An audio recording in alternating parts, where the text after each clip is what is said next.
Did you notice that this show doesn't have any commercials? I'm not selling you diapers or vitamins or smoothies or gasoline. That's because I don't want corporate sponsors telling us what to investigate and what to say. Instead, you're our sponsors. This is a production by our nonprofit, the Informed Consent Action Network.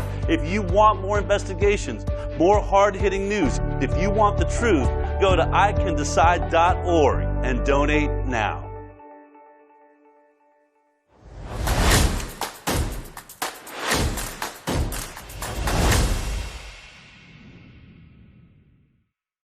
Good morning, good afternoon, good evening, wherever you are out there in the world. It's time to step out onto the high wire. Well, we have a very special show for you today. We actually pre-recorded this show because we're moving into our new studio.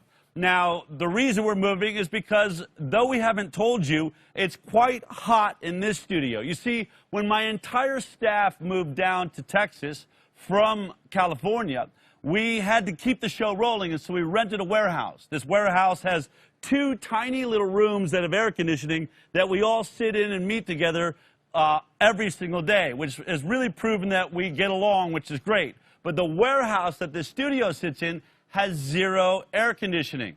That's right, July, August, in a warehouse with no air conditioning. In fact, I have a thermometer here. If you remember this little thermometer right here, it currently says that it's 32 degrees Celsius. Now, we couldn't figure out how to make this Fahrenheit.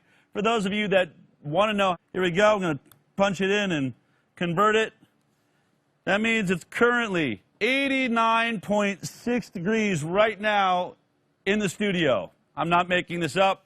And this is one of the cooler days that we've been in here. So, when they say never let them see you sweat, just shows you how cool I actually am. Anyway, I'm looking forward to some air conditioning in our future. When I think about all the articles that have written, you know, the anti-vaxxers have a media empire, you know, we recognize they're referencing the Highwire.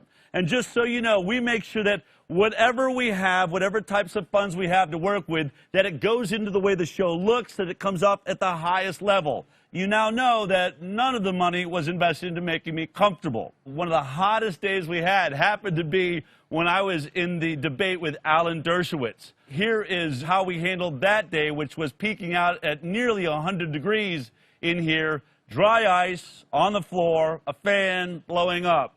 And that's how we got through the Alan Dershowitz interview. As they say, the show must go on, and it will continue to go on. So this week, while we're moving into our new studio, what we're going to do is have a look back at COVID-19 on the Highwire, the highlights of what took place, a lot of what we got right, and then that which we got damn near. I hope you enjoy this, and for all of you that are brand new to watching the Highwire, or maybe you just joined in over the last couple of weeks, this will be a great show to sort of bring you up to the speed to the things that we've covered from the very beginning, so that you have a sense of what our audience has been watching for the last, you know, roughly 6 months now. So let's get started. I think the number one topic that we jumped on right away was the topic of the actual death rate. Remember, we had an imperial model that started this entire fiasco that said that over 500,000 people would die in the UK, 2.2 million people would die in the United States of America. This is what led to lockdowns and all sorts of quarantines and draconian measures that they've been described. But very early on, we started looking at the data, first of all, in China, in Wuhan, China. So in this episode, I broke down the actual numbers, which was roughly 3,100 deaths out of the Hubei province of 58 million people. We showed that the death rate could not possibly be as high as they were saying in the UK. If 58 million people in Hubei, only 3,000 ended up dying from that illness. This is how I ended that show, calling on a statement about what death rate warrants quarantining any nation. Take a look at this. What is our threshold of acceptable death? Because up until this point, it's been between 12,000 and 60,000 people in America we accept will die of the flu, mostly because they were dying of other illnesses anyway. Now, suddenly, are we going to look at this differently? We need to know what that number is. That's the question. What is the percentage death rate, either as a whole number, amount of people that could die in America, or as a percentage of the infection rate and those things that I just showed you? And then question number 2, once we know what that rate is and we know what that number is, if once our testing does come online and the models start to show us all around the world in our own testing of all the people showing the mild cases and the asymptomatic cases, and we watch this death rate dropping down as we know it naturally will, once it drops below that threshold that our governments have set, will we remove this quarantine and say, false alarm, everybody, sorry. We took obvious precautions which were necessary, but now that we've recognized that this death rate is well below a threshold that we have set, we are going back to our normal lives. In that episode, I showed that we were predicting that maybe this would have an infection rate like a flu. I called it a 20% infection rate. Based on the numbers in China, we came up with the death rate in China as 0.026%. Now, we've never tested the numbers in China or believed in the numbers in China, and so we wanted to move on the very next week to look at Italy. Italy, we knew, was probably more likely to be accurate with their numbers, and that's when we introduced you to Euromomo. We found a website that publishes the daily death rates of all of Europe. And so here's a clip of us describing Euromomo and a COVID-19, or really it was the excess deaths that we were looking at, saying this is really where the data should be coming from, not from models that are based on God knows what. We had real-time data that was coming in, and nobody seemed to be using it. At least we were on the Highwire. Here's us introducing Euromomo and the idea that, yes, there did seem to be an uptick in deaths around COVID-19, but not at the levels that would bring hundreds of thousands or millions of deaths. Take a look at this. Let me show you the numbers that all the scientists that are speaking out now and all of these reports coming out of Italy are referencing. This is one of the things that's come from one of our investigators in Europe. This is called Momo. So this is a European modeling system. So this is right from the website. This just updated this morning, okay? It's about 4 years that's being related here. This red line we see here, that's the median level of death in Europe, okay? What that's saying is this is the average. So we came across, we decided, let's just look at Italy, shall we? And where are we at? And when we come over here to just this last week. Now, when we looked at this earlier in the week, we were just below this first line, and now we're just above this first line. We're not touching the top line. We're not above the top line like we were over here. We are below the top line, okay? This is what has the entire world terrorized, that this blip right here really matters, that we should be locking down the world right now. It's true. Look, there is obviously a problem going on here. But remember, there have been problems before. And we have never locked anyone down before. But let me show you how this works. How about let's go back to 2019, because you'll find this interesting. Remember this color. 2019, week 7 of 2019, last year, look what was happening there. There you have an issue that's, we have above expected, all through Europe here, and you have multiple nations that are in the high zone, exactly where Italy's at right now. This didn't create a quarantine situation. We didn't lock down, all of Europe and all of the world, right? Let's take it back another year. How about let's go to 2018? Take a look at this. 2018. What is happening here? My God, we are well above high now. We have Italy in very high, very high, very high. Other nations in the high zone. A few are staying out of it. Let's see 2017. Oh my God! What was going on week 2 in 2017? Look at this. Very high, all through multiple nations. UK, others in the high zone where Italy is at right now. This must have been, what, the Great Plague? This what must have looked like the end of the world. Let's go back to 2020. Remember, this is where we were back in 2017, no problem. Where are we at right now? That is where the world is shutting down at. Does anyone see an issue with that? Does anyone see a problem when we have Bill Gates describing this as the once-in-a-century pathogen? Right as that show was finishing up, when we had been discussing Italy's numbers, we were talking about the fact that even Italian hospitals and leading authorities were saying, you know what, we cannot consider all of the deaths in Italy COVID-19. Most of these people were dying of other comorbid issues. This is where we started hearing about the over the age of 65, other comorbidities like heart disease, cancer, COPD, and diabetes. And one of the Italian health ministers declared that we really need to take the death rate and multiply it by, just make it 12%. Say that we had to take 12% of that number to come up with the final number. So they were lowering the numbers, and as I was describing that in the show, breaking news came in about the imperial model, which we had been questioning for weeks. Take a look at this moment. Do I have breaking news coming? Hold on a second. We have okay, hold on one second. So, Jeffrey, what is the breaking news? Epidemiologist behind highly cited coronavirus model admits he was wrong, drastically revises model. Now, this model informed government policy decisions in the U.S. and the U.K. So Ferguson basically just gave us evidence in the U.K.'s Parliamentary Select Committee on Science and Technology as part of the nation's coronavirus response. So going back to the Daily Wire report, Ferguson's model projected 2.2 million dead in the United States and 500,000 in the United Kingdom if no action was taken. The Daily Wire writes, after just one day of ordered lockdowns in the UK, Ferguson has changed his tune.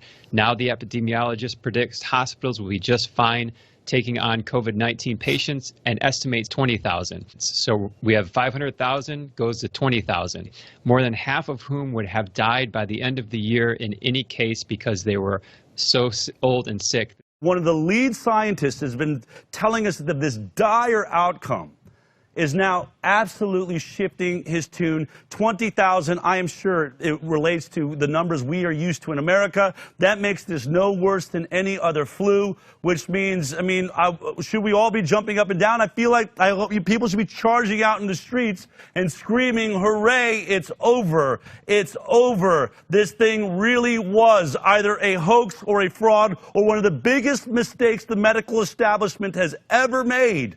Well, that seemed like a huge story when the imperial model came crashing down. It broke during our show, and I made the statement, and I've been called out in newspapers for saying, there it is, the pandemic is officially over. Well, it was certainly over as it had been described, but it seemed that nobody wanted to stop. In fact, we kept fast-tracking forward as though nothing had happened. It didn't matter that now they were declaring that 20,000 deaths would be the number in England, down from 500,000 deaths, which is only a difference of about 2,000 or so percent.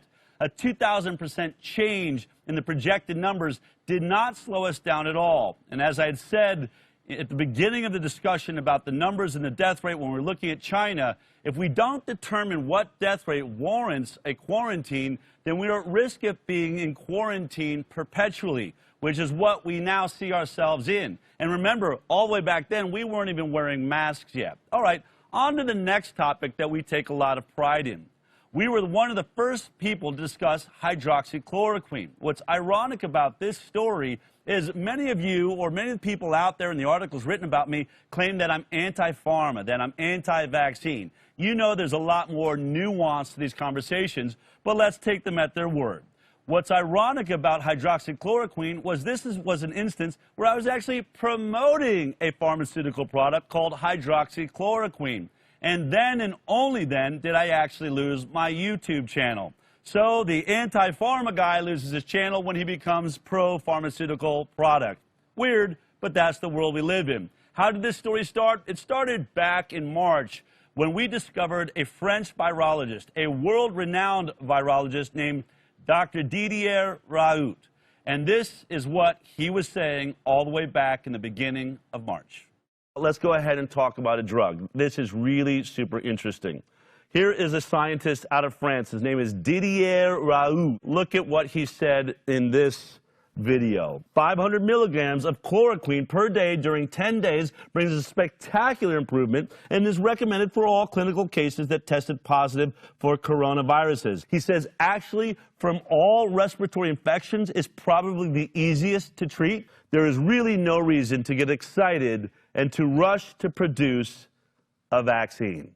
Now, later, near the end of that month in March, Donald Trump, President of the United States, declared that he liked this drug, this anti-malaria drug called hydroxychloroquine.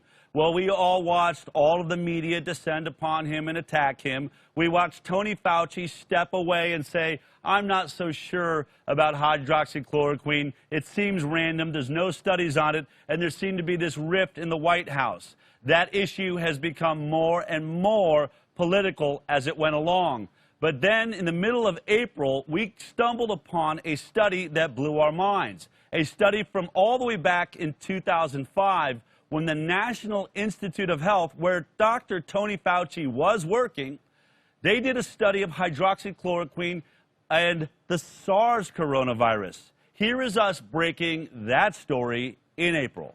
When Didier Raoult said, game over, on February 25th, Anthony Fauci waited till April 9th to start a trial on this product.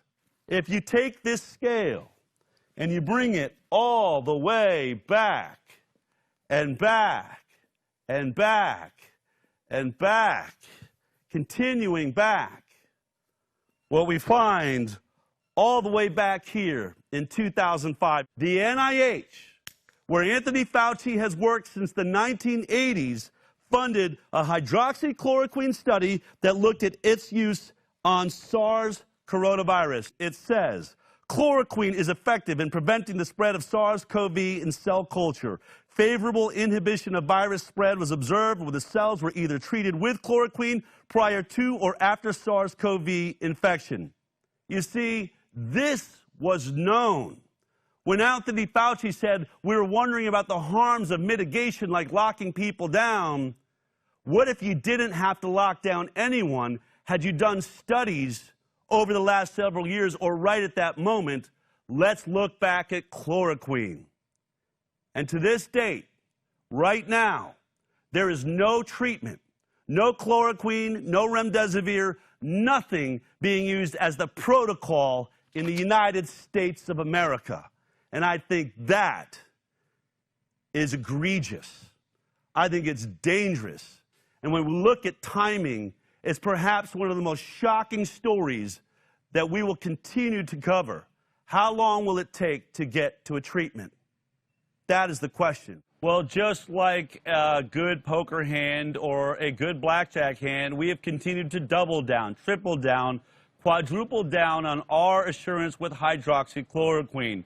The next step where we really hit it was in July. This was July 2nd when Dr. Vladimir Zelenko, a doctor from New York who had now over 1,000 patients that he was treating in his private practice with hydroxychloroquine, azithromycin, and zinc. He pointed out that he was using 400 milligrams of hydroxychloroquine compared to Didier Raoult's 600 milligrams of hydroxychloroquine. We talked about the Lancet study that had said hydroxychloroquine was dangerous and the fact that they were using a lethal dose of 2,400 milligrams of hydroxychloroquine in order to disprove the work he'd done. This is Vladimir Zelenko in July 2nd talking about his incredible success with over 1,000 patients. All hydroxychloroquine does in this context, it opens up a transport channel. It opens up a canal that lets the zinc go into the cell. And that's important because that's where the virus is, and that's where the enzyme is that the virus is using to grow. And the antibiotic was there for protecting the patient from pulmonary complications. Think of it this way. This is the analogy I started using. That zinc is the bullet, hydroxychloroquine is the gun that shoots the bullet, and the azithromycin is the vest that protects the patient. So very elegant, very simple, very cheap. It costs $20, the whole treatment. by risk stratifying patients and using a 3-drug regimen, a reduction in hospitalization by 84%. My survival rate with my patients was 99.7. So I've personally been consulted by several governments. So for example, the entire country of Honduras, let's say, are following the Zelenko protocol. A large subsection of Brazil, and they've seen a drastic drop-off in mortality rate. Turkey is on board. Iran is on board. I dealt with the Ministry of Health in Israel, and they started using it at least in the hospital setting. I gave an interview to an Italian media outlet, probably the biggest one in the country, and 3 days later there was an announcement that they started using hydroxychloroquine. And if you look at the graph, 3 days after that, their death rate started dropping. In that same show where I was presenting Dr. Zelenko's interview, at that exact moment during the show, breaking news came out of Ford Medical Center showing that they had done a study across 6 hospitals looking at HCQ and its use in their patients. I think it was over 2,000 patients. Here's what that breaking story looked like. Hold on a second. This rarely happens, but obviously it's important, so give me 1 second. All right. Apparently, while we were just having this interview with Dr. Zelenko, a new article has come out. This is Detroit News. This is breaking right now. Hydroxychloroquine lowers COVID-19 death rate. Henry Ford Health Study finds. Wow, this is huge, you guys. Henry Ford, gigantic scientific body for America. Officials with the Michigan Health System said the study found the drug significantly decreased the death rate of patients involved in the analysis. The study analyzed 2,541 patients hospitalized among the system's 6 hospitals between March 10th and May 2nd and found 13% of those treated with hydroxychloroquine died, while 26% of those who did not receive the drug died. So twice as many people died that didn't receive it. As doctors and scientists, we look to the data for insight, said Stephen Kalkanis, CEO of the Henry Ford Medical Group. And the data here is clear that there was a benefit to using the drug as a treatment for sick, hospitalized patients. You know, I don't usually get this excited about a trial or a study, but people are dying. Over 100, I think 120,000 now have died in the United States of America, most of whom were denied hydroxychloroquine. We are on the verge of understanding that we have a treatment. We could save people around the world, and it doesn't cost us $3,000 per person so that we have to say, screw you, Africa and India and those places that can't afford it. We have a drug that I think he said $20 for the entire package of hydroxychloroquine, azithromycin, and zinc. Clearly now another hospital body stepping up. Now, of course, as things would go, the media didn't like the story coming out of Ford Medical Center, one of our top research hospitals in the country, and more oppression of the use of hydroxychloroquine, which inspired a bunch of doctors, about a dozen doctors, to show up in front of the Supreme Court in Washington, D.C., called the Frontline Doctors, America's Frontline Doctors Summit. And in that, they described hydroxychloroquine. They said that we have a treatment. The pandemic is over. Our children could go back to school. It led to one of the greatest acts of censorship in American history. They had nearly 17 million views within 6 hours before Twitter, Facebook, and YouTube took down the video. And their own website was taken down off of the internet. If you missed that moment, here's what that looked like in real time. This is a war for truth that's now taking place in America. It's full on. It's in our face. It's huge. And nothing exemplified it more than what took place on Monday. These heroes need to be celebrated, not censored. Here is a recap. We're here because we feel as though the American people have not heard from all the expertise that's out there all across our country. We do have some experts speaking, but there's lots and lots of experts across the country. So some of us decided to get together. We're America's frontline doctors. We're here only to help American patients and the American nation heal. I came here to Washington, D.C. to say, America, nobody needs to die. There is a cure for COVID. It's called hydroxychloroquine, it's called zinc, it's called Zitromax. And it is time for the grassroots to wake up and say, no, we're not going to take this any longer. We're not going to die. If it seems like there is an orchestrated attack that's going on against hydroxychloroquine, it's because there is. When have you ever heard of a medication generating this degree of controversy? A 65-year-old medication that has been in the World Health Organization's safe essential list of medications for years. Okay, it's over the counter in many countries. But COVID-19 is not a moral issue. COVID-19 is a challenging, complex issue that we benefit from having multiple perspectives on. So it's not good for the American people when everyone is hearing one perspective. And so we use hydroxychloroquine, azithromycin, and zinc. We saw great success in our nursing facility. This drug is super safe. So what the problem is in a lot of those studies, they did very, very high doses, massive doses. They used 2,400 milligrams in the first day. All you need is 200 twice a week. So children are relatively immune to this illness. Not one child has died in all of California due to COVID-19. There is no evidence that children are passing this virus on to adults. Despite what our governor here in California has put forward, we have a mechanism to safely open schools with almost no risk to children and certainly very little risk to their adult teachers. It frustrates me because I believe thousands of Americans, tens of thousands of Americans have died unnecessarily. I believe that there is a treatment that is available.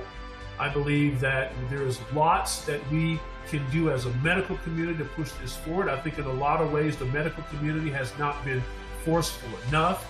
So I'm here really to tell you and to advocate on behalf of parents and behalf of children. We need to take an approach that's sustainable.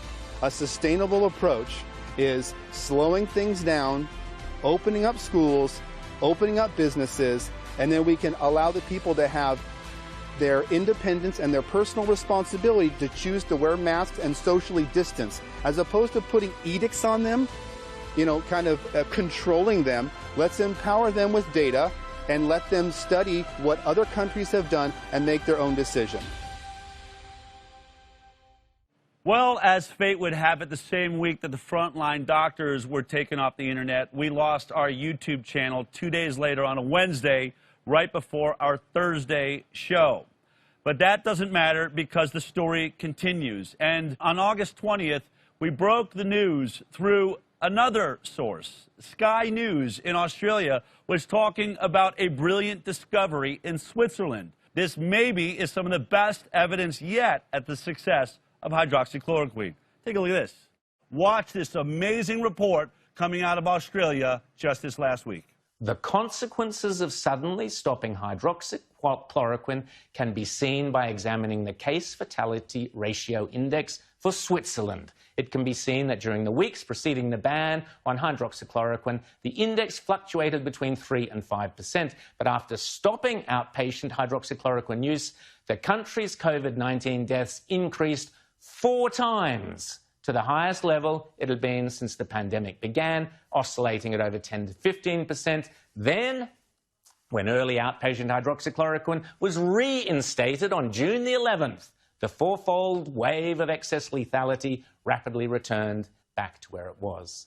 That's an incredible discovery. Now, I want to point out, we continue to stand behind our reporting on hydroxychloroquine.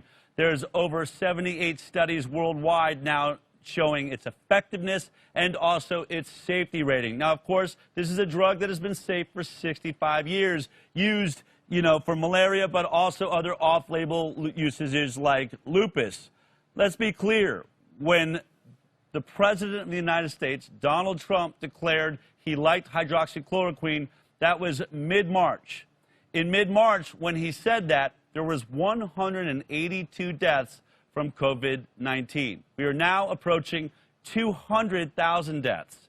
If we took Ford Medical Center's word for it, let's cut those deaths in half. That puts us somewhere around 100,000 deaths, perhaps just a bad flu season. If we go with what Vladimir Zelenko discovered, that he had a 99% success rate, where does that leave us? As Switzerland described it, when we used hydroxychloroquine, we had normal rates of death across Switzerland. Well, it would be nice to have normal rates of death, wouldn't it? But that's not what took place, certainly not in New York. we were one of the first ones to really dig in to Andrew Cuomo's work and the lockdown in New York that was having devastating consequences. If you remember, Andrew Cuomo was yelling from the mountaintops, ventilators, ventilators. I need more ventilators. I need more ventilators. Why am I not getting enough ventilators? A panic about ventilators. Well, as it turned out, ventilators did not prove to be the best idea. Maybe that wasn't his fault, but the only reason we knew that ventilators was a problem was because of who I now consider to be the Paul Revere of this entire pandemic. I'm talking about Dr. Kyle Seidel, who left his ER exhausted, stepped in front of a camera, and went out to his YouTube channel to declare, I think we're killing people with ventilators. Here's what that moment looked like. Earlier this week, there was an MD from New York that came out, put out a video that has gone viral around the world, pleading with all the other MDs, nurses, and doctors and scientists around the world, saying it looks like we may be doing more damage. We may be killing people with COVID-19. He said he didn't have the answers, but he was looking for the international community to step outside of the box, outside of the paradigm, and try and find a better way forward. This is what that video sounded like. As New York City appears to be about 10 days ahead of the country, I feel compelled to get this information out. COVID-19 lung disease, as far as I can see, is not a pneumonia and should not be treated as one.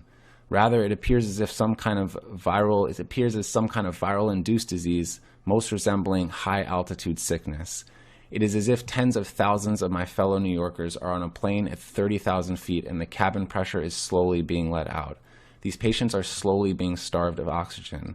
I have seen patients dependent on oxygen take off their oxygen and quickly progress through a state of anxiety and emotional distress and eventually get blue in the face. And while they look like patients absolutely on the brink of death, they do not look like patients dying of pneumonia. I have never been a mountain climber, and I do not know the conditions at base camp below the highest peaks in the world, but I suspect that the patients I'm seeing in front of me look most like as if a person was dropped off on the top of Mount Everest without time to acclimate. I don't know the final answer of this disease, but I'm quite sure that a ventilator is not it. That was an incredible moment, and of course, we beat the drum very heavily when it came to the declaration being made by Dr. Kyle Seidel. We started looking into studies that showed that there was some history to looking at SARS coronaviruses and their attack on blood cells, that maybe this wasn't a respiratory illness as much as it was a blood condition and the ability to move oxygen throughout the body. Well, nobody on mainstream news carried that story, but we stayed on it. And within 3 weeks, the National Institute of Health changed its protocol. We recognized, and more articles started to show, that 9 out of 10 people were dying that were being put on ventilators. I believe we'll look back in history and hear Andrew Cuomo screaming, ventilators, ventilators, I need more ventilators, and we will hear something more like guillotines, guillotines. I need more guillotines to take care of this epidemic, because that's what it was. It was a deadly approach that killed countless people. And 3 weeks after we reported Dr. Kyle Seidel, the National Institute of Health put out a protocol shift, saying we need to stop using ventilators as much as possible, start introducing oxygen earlier. Here's that report. Stat News had an article about ventilators. Now, we talked about Dr. Cameron Kyle Seidel last week, and really broke down he's kind of a whistleblower, and other doctors too, other ER doctors and respiratory therapists. Right. And now here we are. Stat News comes out and reports on an analysis by the American Journal of Tropical Medicine and Hygiene, basically confirming what Dr. Kyle Seidel said. Wow. In the article, it says, quote, the authors argue that physicians need a new playbook for when to use ventilators for COVID-19 patients, a message consistent with new treatment guidelines issued Tuesday by the National Institutes of Health, which advocates a phased approach to breathing support that would defer the use of ventilators if possible. So calling for this phased approach to basically hold off on those ventilators until you really need them because they're not working. Now, in this article also, it says that a lot of COVID-19 patients are being put on ventilators that don't need to be. And the features of the disease can make mechanical ventilation harmful to the lungs. I mean, this is exactly what we're hearing with the ER doctors on the ground. And now you have the NIH, the National Institute of Health, the most powerful and well-funded body of medicine and science in the United States of America. Arguably, the world has put out new guidelines last week. I find this shocking since the video we put out discussing Kyle Seidel and talking about the lack of oxygen in the blood, which NIH is now admitting. They're now looking and seeing we definitely see a different trait. They're admitting in this article, right, that that acute respiratory distress syndrome isn't necessarily, being portrayed the way we know it, that the use of ventilators. And we have a video where we covered this a couple of weeks ago that has false information run across it. Well, I'll tell you what, Facebook, it's not false information now that the National Institute of Health is putting out new guidelines. Now, ironically, in that story, we found out that Dr. Kyle Seidel lost his position inside of the ICU for having the perspective he did. My understanding is he got demoted back into the ER. And when we talk about being demoted or losing your job, perhaps we should be looking at the leader of New York that didn't just make the mistake on ventilators. That maybe you could understand because we really hadn't heard from someone like Dr. Kyle Seidel, at least not publicly. But what we did know from the very beginning in China, and then when we watched this thing sweep into Italy, that there was one group on the planet Earth that really needed to be protected from coronavirus or COVID-19, and that was the over the age of 65 with other comorbidities like heart disease, COPD, diabetes. Those people needed to be protected. And the one thing that did not happen in New York, the one group that really needed to be locked down and protected, instead of them locking them down, Andrew Cuomo passed a law forcing nursing homes to take sick COVID-positive patients into the nursing home, essentially lighting a match and throwing it into the one dry grass field that could not be protected. This is us reporting on that insane and misguided decision. We've been covering this for a couple weeks now, as has other news outlets. What's described as a bipartisan chorus of lawmakers now calling for an independent federal investigation into his May 25th written policy that prevents nursing homes from rejecting patients that were testing positive for COVID-19 from going back into the nursing homes. So Cuomo tried to get ahead of this and announced an in-house investigation with the state attorney general, but lawmakers are saying, no, we want this federal. We want to blow this thing wide open. Wow, I think we have him actually defending himself when he's asked a question about this by a news reporter. Take a look at this. Governor, what would you say to families who've suffered losses inside nursing homes and they're looking for accountability and they'd like to see justice? I have those conversations all day long with people who have lost people, right? We lost 139 people yesterday in hospitals. Who is accountable for those 139 deaths? Well, how do we get justice for those families who had 139 deaths? What is justice? Who can we prosecute for those deaths? Nobody. Nobody. Mother Nature, God, where did this virus come from? People are going to die by this virus. That is the truth. You know, he doesn't really sound like he's answering the question there. She's asking a really good question. Not only do we know that Governor Cuomo, we've been reporting on the fact, made a tragic error, essentially said you can't deny people in nursing homes, you can't deny letting them enter the nursing home if they're sick with COVID-19, thereby putting the exact generation, the exact risk group that we saw all around the world was most at risk. Those over 65 years old with comorbidities. But you don't need to be a PhD epidemiologist to understand that this policy he made on March 25th was going to cause widespread death. And, according to an analysis by New York Times, this was about a week ago, so these numbers are changed now, but they counted at least 28,000 residents and workers in long-term care facilities already died from the virus. That's 1 in 3 COVID deaths recorded in the U.S. were coming from the workers in the nursing homes.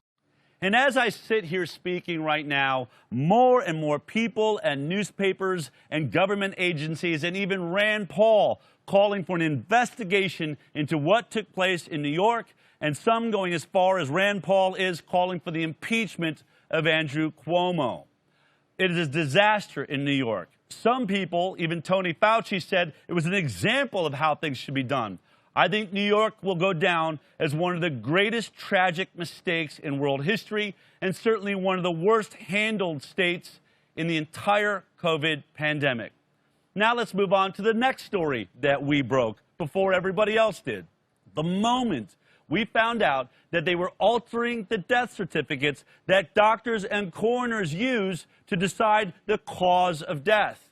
We were the first ones to tell you that the CDC had gone out of its way to rewrite the language around the death certificate, saying if they die with COVID-19, then you list that they died from COVID-19. They even went a step further to say, even if you assumed there was a death from COVID-19 and they weren't tested, you make that the cause of death.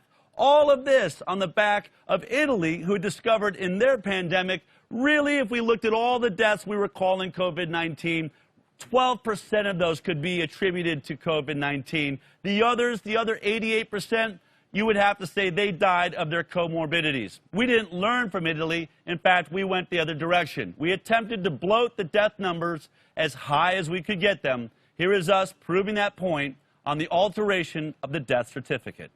I'm going to show you something shocking when it comes to this. You would think, you would hope that the United States of America is really good at this, right? That they really make sure we get it accurate, because accuracy is everything. But look what we found. We found this is the certificate that goes out to all of the medical professionals and coroners around the country on how to code for COVID-19. Is it possible they're going to have the same problem with their numbers that Italy had? Look what we are advising those people to do. This is literally from the Centers for Disease Control and Prevention, the National Vital Statistics System. NCHS is receiving requests about how deaths involving the new coronavirus strain should be reported on death certificates. We are working on formal guidance to certifiers to be published as soon as possible. In the meantime, to address the immediate need, here is some basic information that can be shared in advance of the more formal and detailed guidance.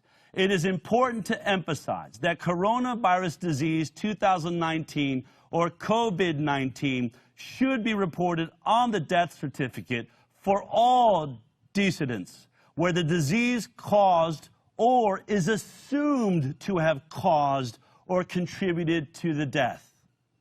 We are going to assume and go ahead and say, even if you assume, even if there was no test available, if they had a fever, if they had some symptoms, just go ahead and call it a COVID-19 death. That's what we want you to do. Even if they had comorbidities or they were just coming off of a horrible, reaction to chemo, if they had COVID-19, put on the death certificate COVID-19. You can't make this stuff up. I'm not making it up.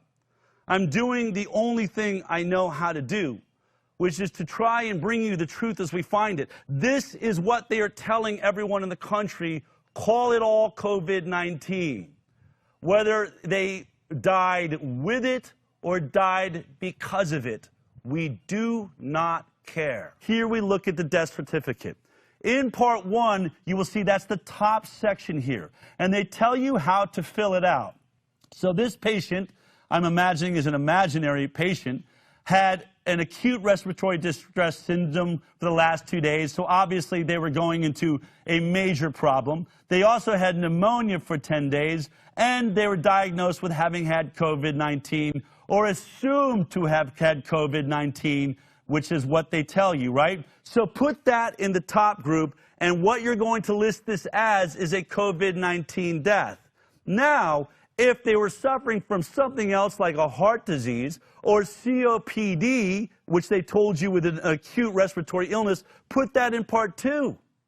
Part 2, the less significant part of this document, meaning it very well will read not COPD killed you or some other lower respiratory illness you were suffering from, but we will list it as coronavirus. And the letter goes on to say to everybody, make sure you give this new code to everybody that was collecting it. What happens, all right, and here's what it goes on to say. For those questioning, how do you use this new code, right? What happens if the terms reported on death certificate indicate uncertainty? If we have a question, look what it says.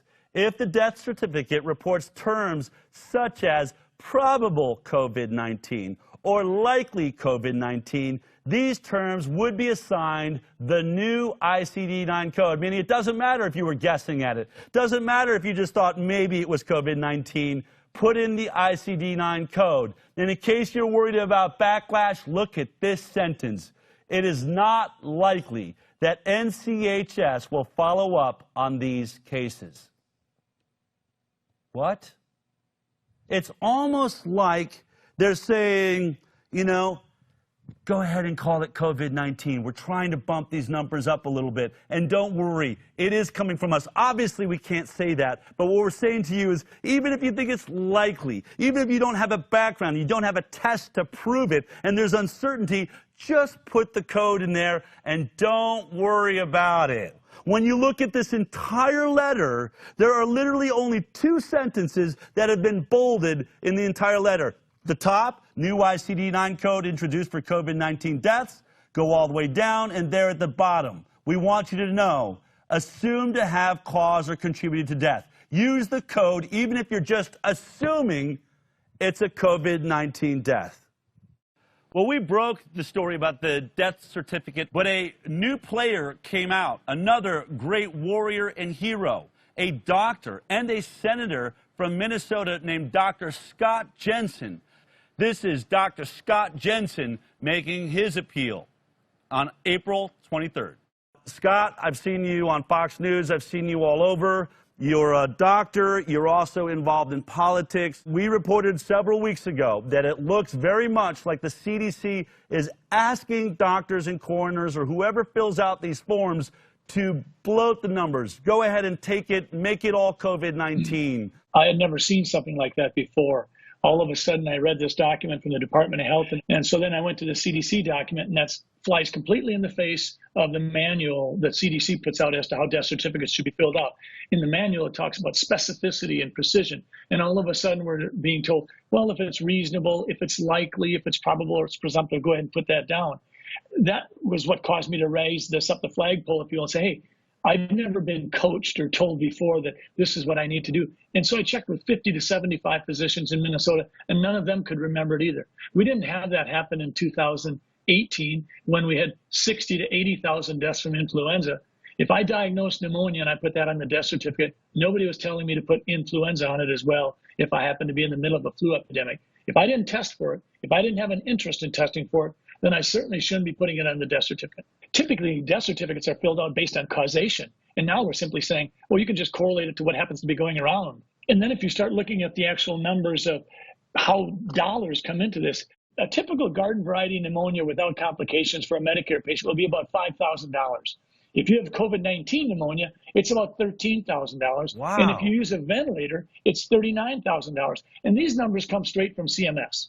One of the things I'm really concerned about is wherever we end up on the fatality rate here, it's going to be somewhere between 0.1 and 0.4. It's not going to be anywhere near the 30% that MERS was in 2013. It's not going to be the 10% that SARS might have been in 2003. It's not going to be the 5 to 10% in 1918. This is going to be somewhere 1 out of 200 people, 1 out of 1,000, somewhere in there. So we've got to revitalize America, because when it comes to mind, body, and spirit, the mind and the spirit are being crushed.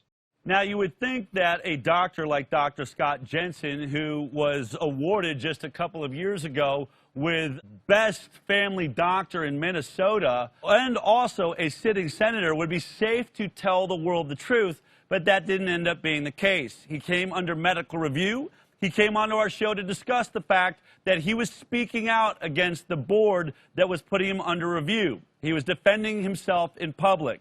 Well, he ended up being exonerated by the medical board. Here is me talking to Scott Jensen after he is finally exonerated, thus leading a charge and paving a way for future doctors and maybe senators to tell the truth themselves. Take a look at this.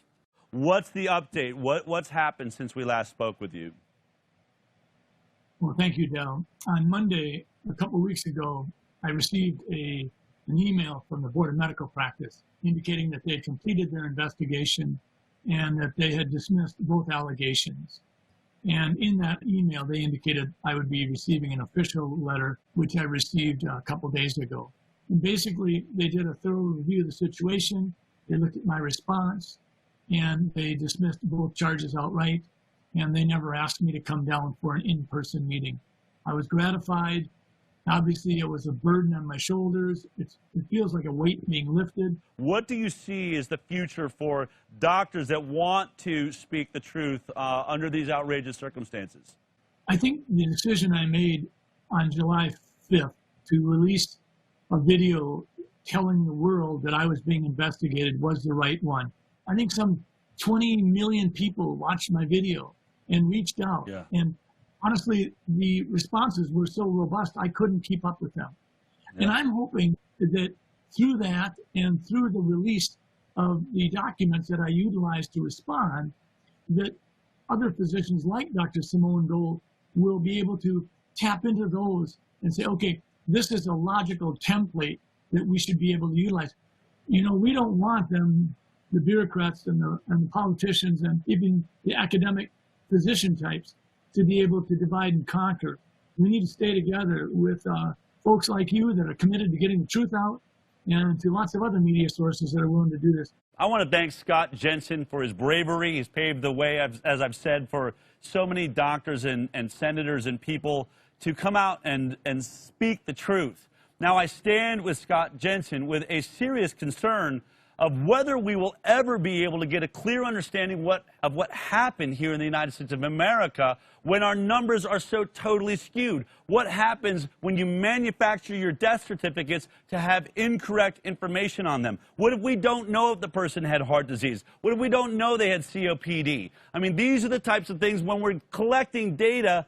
I'm assuming the United States of America is supposed to be the absolute best, most efficient machine at collecting accurate data so that we can avoid making the mistakes or falling down the pitfalls that we have during this crisis. You can't blame everybody for everything, but you can certainly blame science that doesn't collect its data correctly so that historically we can look back and see what happened here.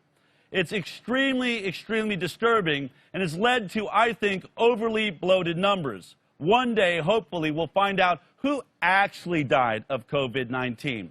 If it's 6% of the numbers we're being told, what are we going to be? 30, 40,000 actual deaths from COVID-19? Will they ever admit that they locked us down, destroyed our economy for what clearly was something that maybe wasn't even as deadly as the flu?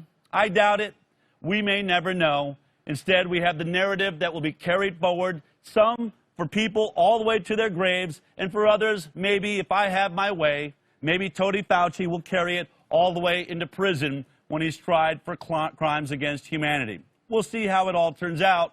So far, we've been getting a lot of this right. Now, I want to move into what I think has been the biggest example and one of the biggest stories that we have covered all the way through this. While the entire world was locking down, while we were told this was a deadly virus in Wuhan and saw images of people falling over dead, the panics of hospitals being overrun in Italy.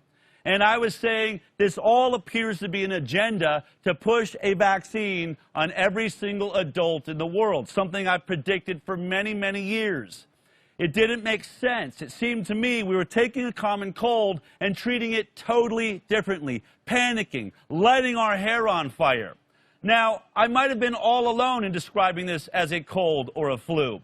There would have been no way to prove that we were right since everybody started locking everything down and wearing masks and denying people oxygen masks when they went into hospitals, instead putting them in a coma, using propofol, the drug that killed Michael Jackson, sticking them on a ventilator, all of these things, and then bloating the death certificates. We wouldn't know. I mean, in the end, it looked like a lot of people died. Did they really die from COVID-19 or a mistake?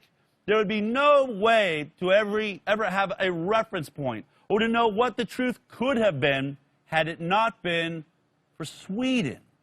You see, all along, the Highwire has had our eye on Sweden.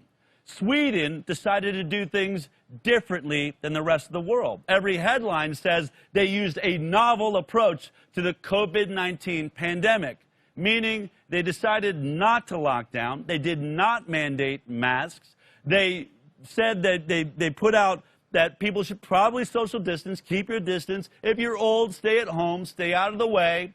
But we're going to leave business as usual. We're going to keep our businesses up and running, our restaurants open.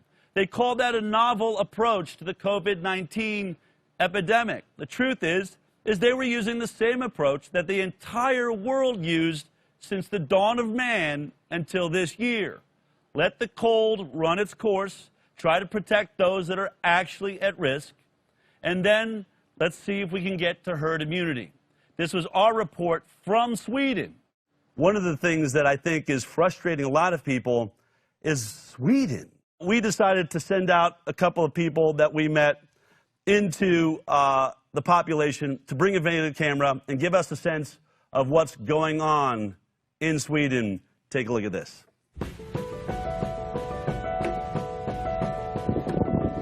So here we are, Drottninggatan. Yeah, probably the most notorious street of Stockholm. There's very few face masks. We're in the only country right now that is not in lockdown, not even a partial lockdown. You know, people are really told just to, if you have any symptoms, stay home. Yeah, just stay at home. But grade schools are still open. Restaurants are trying to survive. Yeah. People are out and about doing errands. The people that can work from home, they do work from home now. Yeah. Most people that I know. The experts said like this, everybody's going to have this. For teenagers or people under like 40, it's just going to be like a fever or a typical flu. You'll get over it. I think people are also doing their best here. Yeah. I think to keep cool, not to get into fear. Yeah. And the media here is not doing that. Yeah. They're not panicking the people at all. I also wanted to get a perspective, though, of, from another person in Sweden that really sits in that demographic, that older than 65 years old that we're hearing is at risk around the country. Morris, first of all, just how old are you, if you don't mind telling me? I'll be turning 72 in September. Are you concerned that if you get it at 70 years old that it could be fatal for you? What is your personal feeling? No, I mean, I keep myself pretty healthy. There's been a lot of criticism, of how Sweden's been handling this. Do you feel that this approach, by your leadership is putting people like you at risk? I know there are a lot of people over here who are saying, well, Sweden are too lenient. And, I won't say here, but in Europe and in the US, that you guys are not having any lockdown at all. In fact, there is no lockdown. It's just a lot of recommendation. I go out, I jump in my car, I go and play golf, I go down the road. My wife, who's younger than me, does the shopping.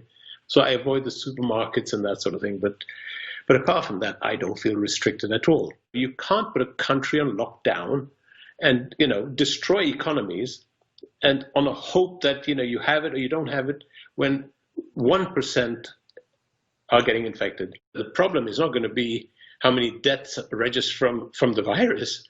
At the end of the day, we're going to have how many people died because of starvation, how many people died because of loneliness, suicide, depressions. That's where the numbers are going to hit. And that's where I feel Sweden have found a balance. Well, Sweden did find a balance, and I want to play one of my favorite news clips. Again, this is Sky News in Australia, where they really locked down all of Australia and got the death rate to almost disappear, the virus to disappear.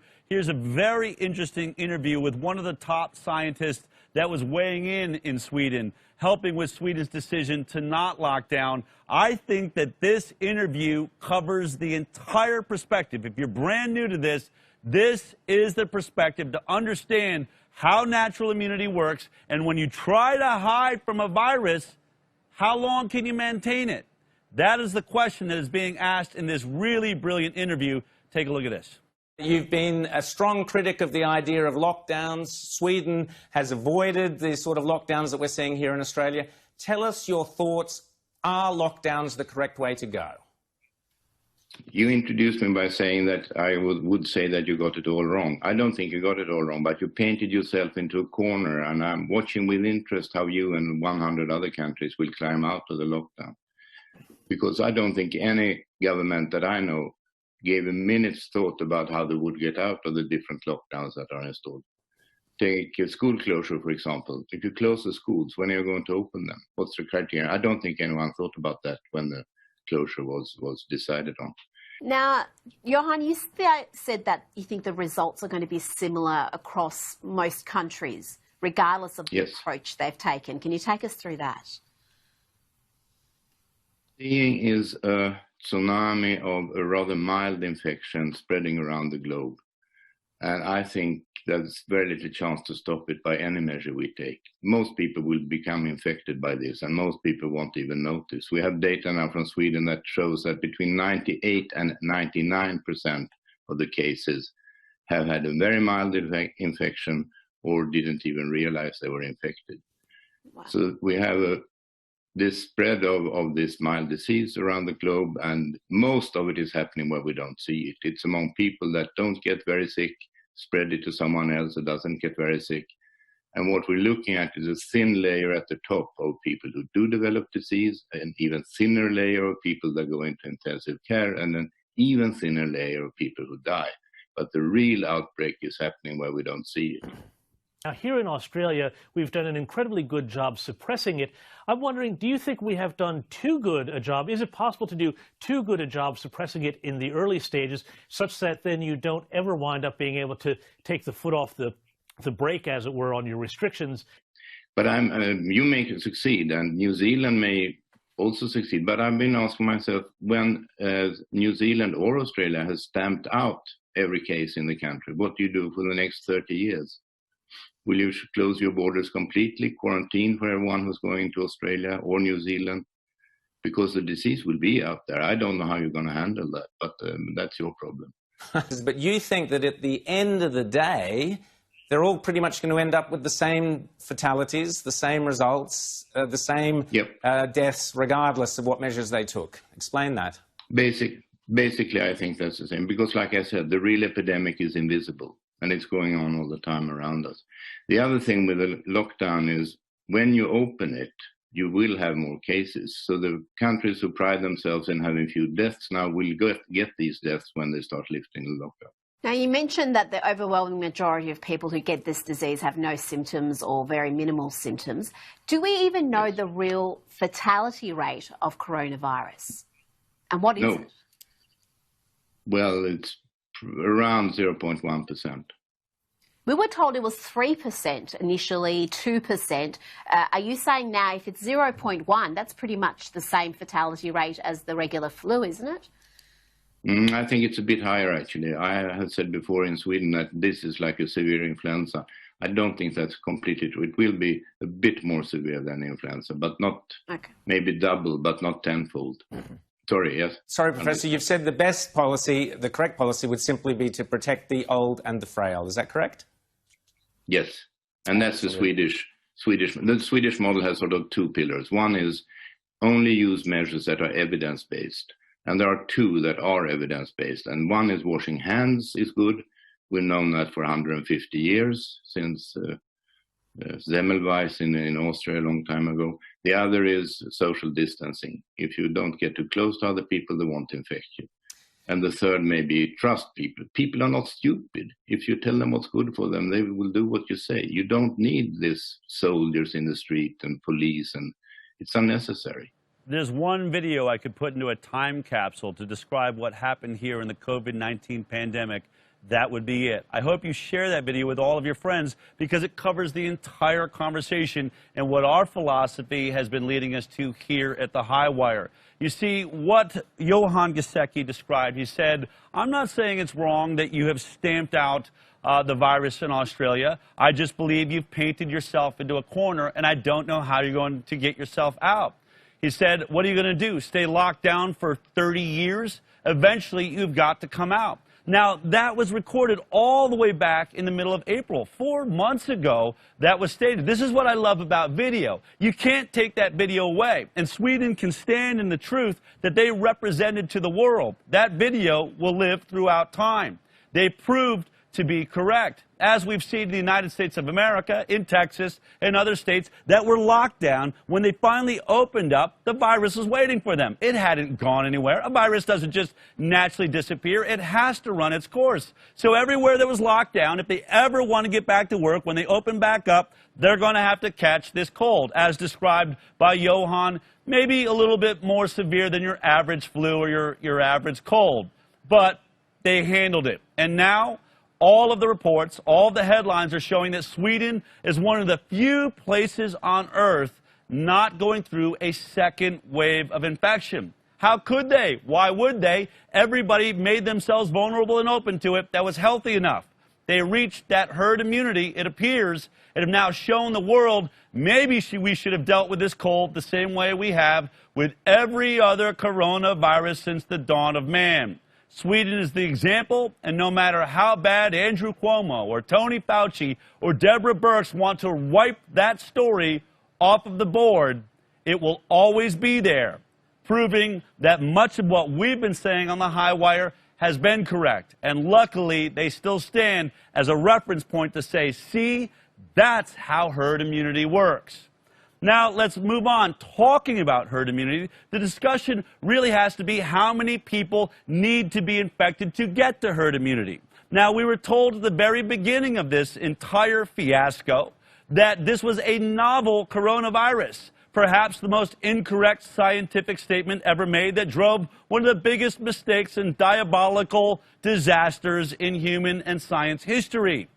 Novel meaning our bodies had never come in contact with a virus like this. It wouldn't be recognized. There would be no previous immunity like every other flu or cold or coronavirus before it, where those who had last year's coronavirus might actually still have immunity to this one. No, this was going to get us all, which meant that in order to get to herd immunity, nearly 75% of the entire world would have to catch this illness.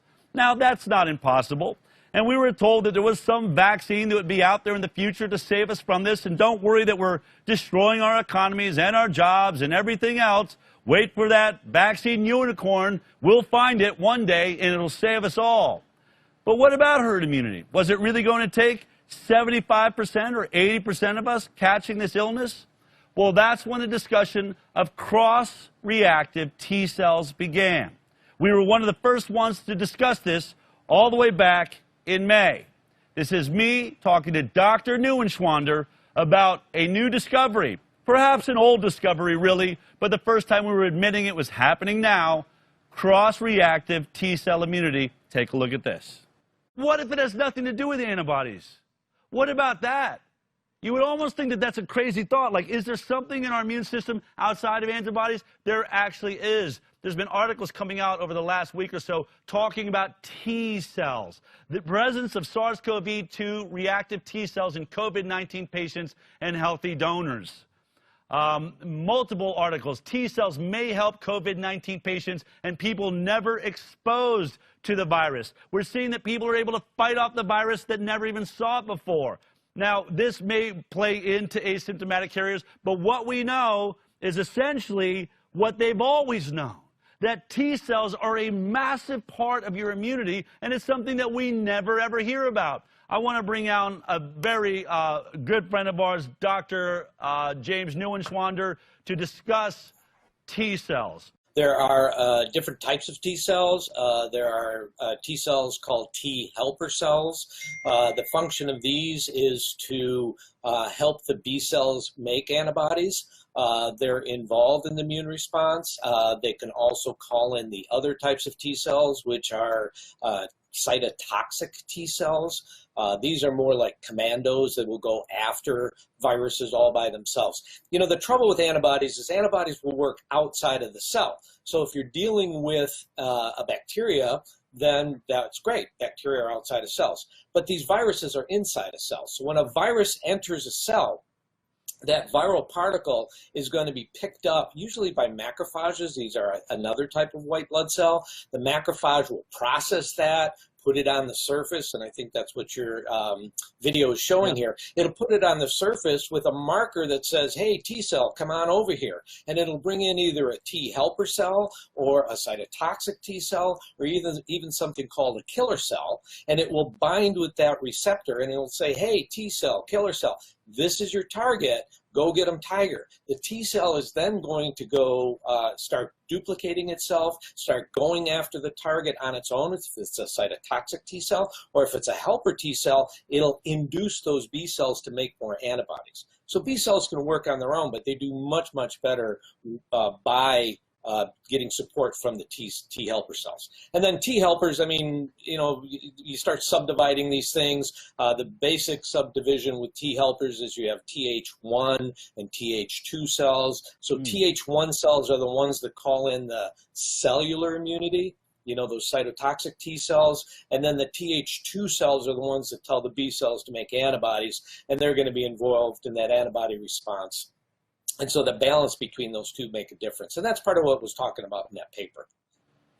So while all of mainstream media was talking about antibodies and whether antibodies lasted if you had had the illness, or would antibodies work in the vaccine, since that's all we were looking for in the vaccine trials as they were taking place, we were discussing T cells, the immunity that happens in the innate immune system. And we were the first ones to do it. And more science is beginning to look deeper and deeper into T cells, recognizing it's the most important part of your immune system when it comes to beating COVID-19. But the question was, how many of us had cross-reactive T cells? Where were they coming from? Did we know what percentage of people maybe were already immune? That's when we had a fascinating interview with one of the world's leading brain scientists in the world, Dr. Carl Friston, who took his brain mapping technology that had been used to answer questions about the brain that had never been discussed before, looking into the dark matter of the brain. He switched out that computer system and put in all of the data points from COVID-19. A brain cell would be a person, and those communicating synapses would be the virus. You see how this goes? And he came to a fascinating conclusion about the dark matter, or those that cannot catch COVID-19 on this planet. Take a look at this.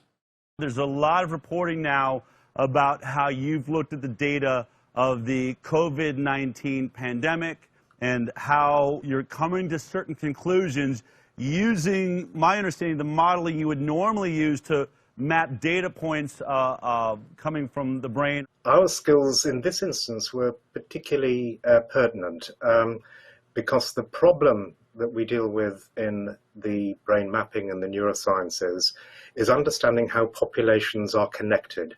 Here we're talking about populations of nerve cells in the brain, and the connections are literally white matter connections, wires in your brain. But the underlying dynamics is almost identical to the dynamics that underwrite the connectivity between populations of people that are exposed to a virus.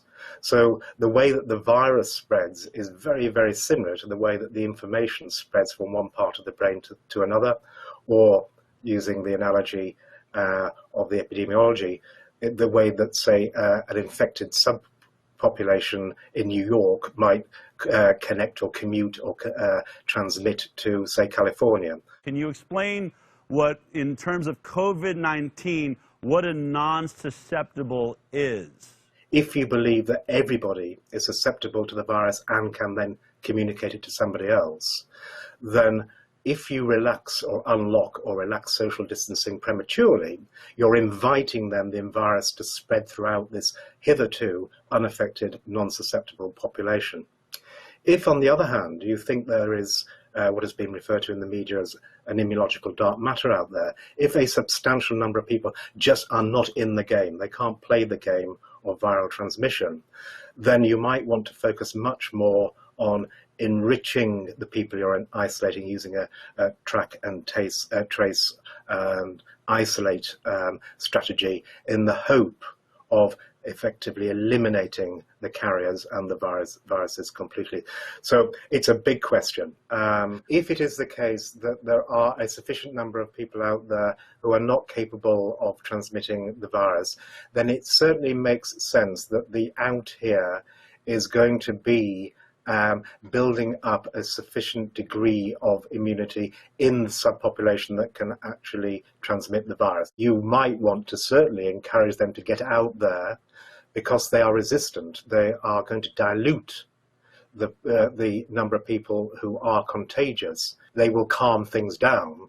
Focusing resources on those people who are vulnerable and those people who are potentially contagious and will keep the infection going is probably the right way to deploy resources.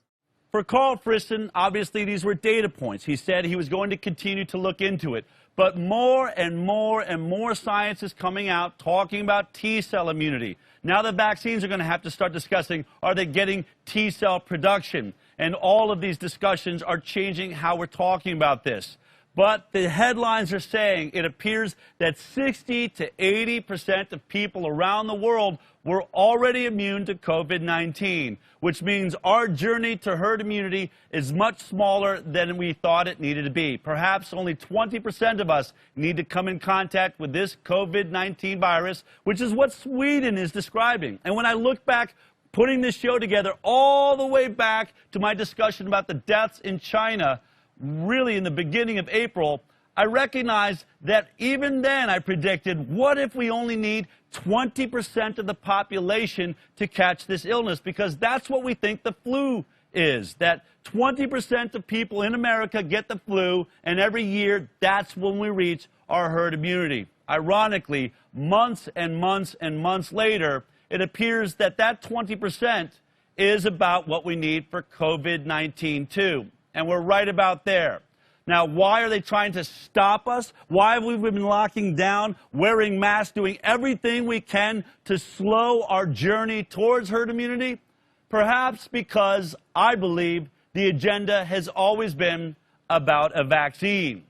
You know, over the last couple of years, I've been saying the pharmaceutical industry wants a vaccine program mandated for every adult on this planet. Number one, it will turn a multi-billion-dollar industry into a multi-trillion-dollar industry overnight. It will also make the pharmaceutical industry one of the greatest controlling powers over decisions in humanity forever. Bill Gates is in on this. Silicon Valley and the pharmaceutical institutions coming together is one of the most dangerous cabals that has ever come together.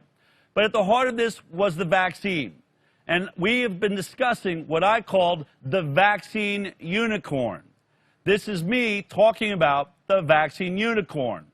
I hope we don't have so many people infected that we actually have that herd immunity. But I think it would have to be different than it is right now. So you saying you don't want herd immunity, Dr. Fauci? That you don't want to follow in China's footsteps? We want to stay locked down?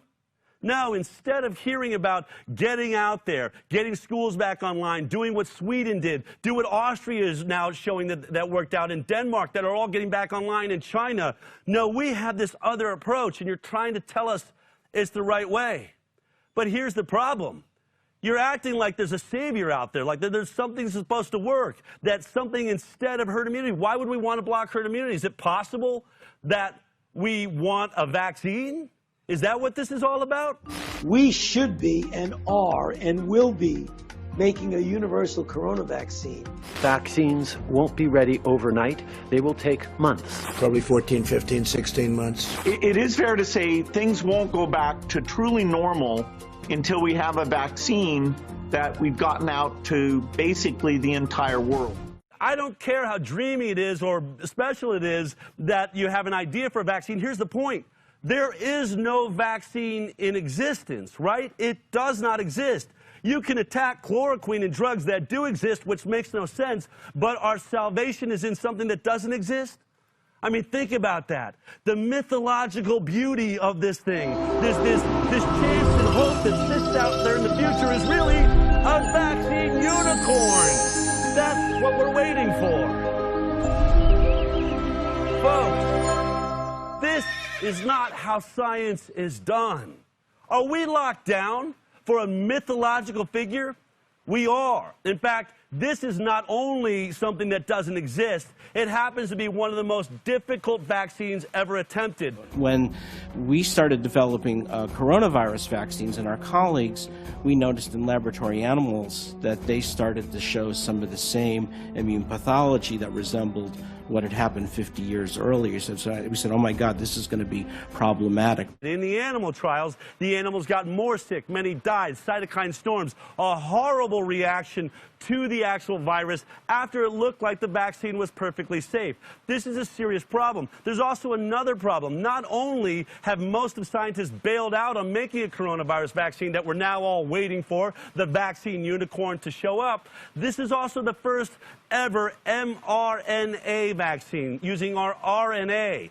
This has been attempted now since the early 1990s. They have been trying to make a vaccine that uses a totally different approach, though it is perfectly noble, I guess, to sit at home and dream about unicorns and things that might save us in the future. I read a story just like that to my 6-year-old daughter last night.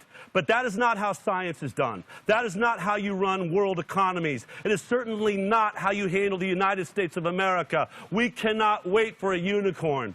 And what happens if the unicorn finally arrives and it looks more like this? Well, obviously, we were joking about that unicorn potentially turning into a chihuahua with a cone on its head. And that appears to be what's happening. As we've reported, the FDA has now reduced what it expects in efficacy. It said it will approve a vaccine if it just reaches 50% efficacy. That is definitely a chihuahua, especially considering that your own immune system has a 99.74% chance of defeating COVID-19. That's your immune system. There's no vaccine on this planet that is 99.74% effective. I'm saying that why? Because as the CDC has reported, 0.26% is the actual death rate of COVID-19. It may even be lower when we look back at this, 0.25% for those that are extremely ill already. That's who's in that group. That's who makes up that 0.26%, is those over the age of 65 with other comorbid issues. Here at the Highwire, we are continuing to put pressure on the FDA. We even put forward a petition to demand that in the third phase trials, phase 3 trials, for any COVID-19 vaccine that's going to be approved in the United States of America, we demand that a saline placebo group be added to those studies. In a one-to-one basis, one person gets the vaccine, another person gets the saline placebo. They made adjustments to the third phase trials. In fact, even said, Moderna said, for a moment, we've got to stop. FDA is changing the requirements, and they made the requirement change that the Informed Consent Action Network, our nonprofit, demanded. We will continue to keep a microscope on these vaccines. I even just spoke recently at an ACIP meeting, the Advisory Committee on Immunization Practices at the CDC, discussing my concern that a vaccine that is rushed on the market that doesn't overcome the problem that Dr. Peter Hotez was talking about, immune enhancement, that vaccine could be one of the most deadly vaccines ever put on the market and do more damage than anything the ACIP community has ever approved. So we should be very, very careful. If you want to continue to monitor that, you want to keep watching the Highwire. Well, throughout this entire pandemic, we've been bringing you the truth. We feel really good about the highlights that we are able to show you now. We have proof we said the things we said when we said them. Though none of the mainstream news organizations like CNN or Fox or ABC, NBC, MSNBC, none of them have really covered any of the topics that we've been covering, certainly not breaking them the moments we are, maybe following our lead months later. You would think, oh, they're all alone. The Highwire's out there all alone. But the truth is that the majority of world-renowned scientists around the world have been agreeing with our perspective on the Highwire. And I pointed that out all the way back in early May when I showed the over 100 scientists from around the world that were speaking out against the lockdowns, against the draconian measures, saying we should be doing what Sweden's doing. We should be doing what we've always done. We can't avoid or hide from this virus. Masking is stupid. Lockdowns are stupid. We have a way forward. Let's protect the elderly and everybody else. Get out there and catch this cold. You've heard me say it, but it's also been a lot of scientists. It started out with 100, and then slowly, as I discussed it, more and more of these world-renowned scientists started reaching out to us and saying, you know what? You seem to be getting it right on the Highwire. I'd like to come and give my 2 cents. Here's how it started, and here is just a taste of some of the brilliant, world-renowned scientists that have been blessing us on the Highwire throughout the COVID-19 pandemic. Take a look. There's not only not a consensus, there's a divide across the world on whether these draconian measures even worked. So let's just speed through these guys really quick and some of these brilliant quotes. Professor Dr. Karen Moley, internationally renowned virologist. I feel that what is going on right now is what we experience more or less every winter. The contagion is high, but in my view, this disease is not as bad as influenza. Dr. Pablo Goldschmidt, virologist. Yes, like a cold, people die of it in old people's homes. So far, you haven't counted them, but now you do. Last year, there were more than 500,000 pneumonia cases worldwide. In Africa, 1 million could be infected with meningitis, which is transmitted by spit. And the planes come and go, and nobody cares. Dr. John Oxford, Dr. Shukarat Bhakti, Professor Dr. Aaron Ben-David, Yanis Roussel, Professor Yoram Las, Dr. Didier Raoult, Dr. John Ioannidis, and then, of course, our favorite Dr. Anthony S. Fauci. You could go on and on and on and on. At what point did you break away from believing in the imperial model? How early on did you start suspecting it was wrong? From the very beginning, I never believed in it. If we can prove that it was in your town, in your hospital, in September of 2019, why are they locking us down in March? Right. The horse left the barn. Why do we rely upon China to figure it out, inform the WHO, and then act on their data instead of developing our own? This is a serious failing that we need to discuss. The out here is going to be building up a sufficient degree of immunity in the subpopulation that can actually transmit the virus. If there is a second wave, it is because the shutdown was preventing herd immunity to build. We are so far treating over 100 patients. All of our patients are better, dramatically better. No one's hospitalized, no one's been ventilated, and no one's died. Anyone who got in the way of access to care, who got in the way of access to patients having medication, committed crimes against humanity and are guilty of mass murder. Who in the media do you trust right now? Like, who do you think's not lying here? While lockdowns were justified initially, their perpetuation may risk many lives. While treatment advances and vaccine efforts may be successful eventually, lockdown measures cannot be prolonged until we find treatments and vaccines. One-size-fits-all lockdowns are not based on actual evidence or science regarding COVID-19, but are instead based on fear and off-the-shelf playbooks. The goal of the strict isolation has been accomplished. We need to stop underemphasizing the actual empirical data and establish medical science while instead somehow doubling down on hypothetical models. Science and logic must prevail over fear in worst-case scenarios. If we're ever going to get our lives back and not be on the indefinite timeline of maybe there will be a highly effective vaccine mass-produced, we actually need the virus to circulate among people who can safely get it, get over it, make antibodies, which historically, before the advent of highly effective vaccines, was how pandemics ended. Does anyone else out there wish you could vote on like who's going to run this country? Since clearly presidents aren't and prime ministers aren't around the world, now it's doctors, then we should be allowed to vote, right? I want to vote out Fauci and Birx, and maybe vote in Atlas, Katz, Ioannidis, and Mr. Roy, all of these people, brilliant scientists that have established medical schools in this country. I'd like them making the decision in this country, wouldn't you?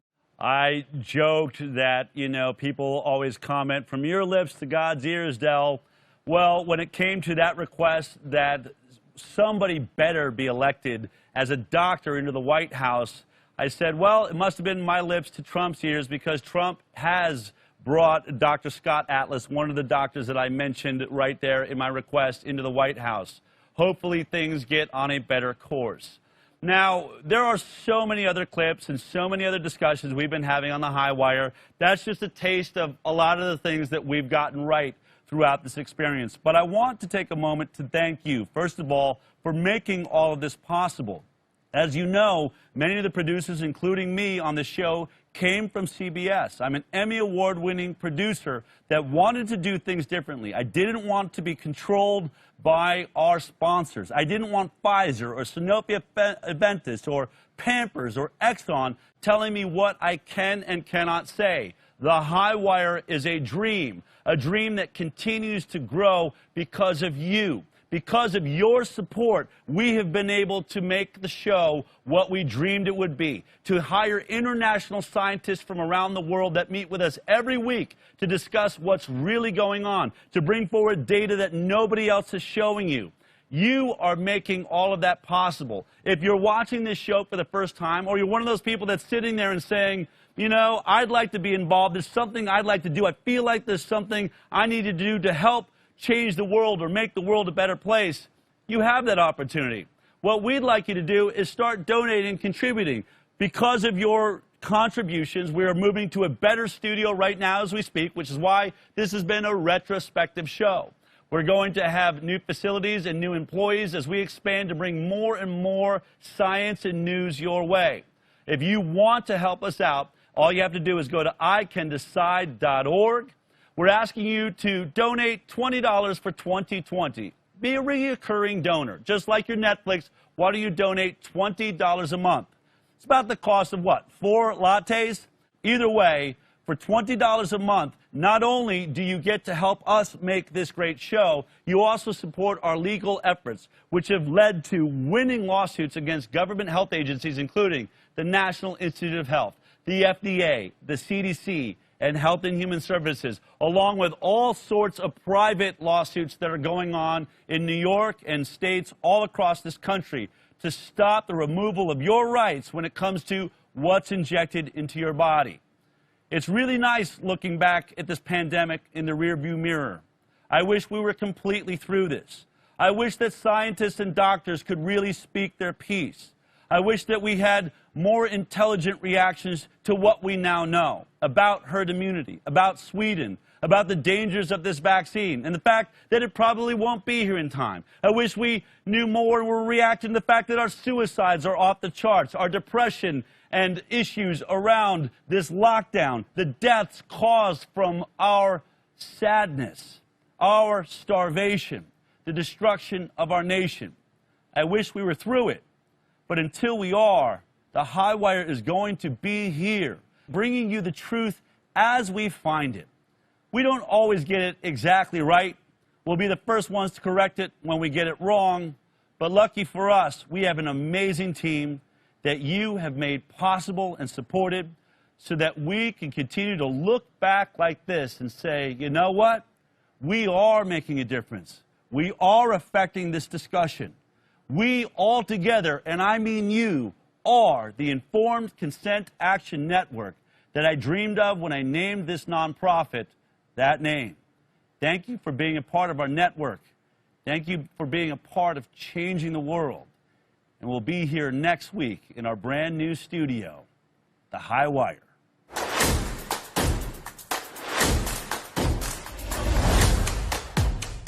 Thanks for watching, and thanks to the Highwire Insiders who make this show possible. If you'd like to become a Highwire Insider, then go to our website, thehighwire.com, and sign up now.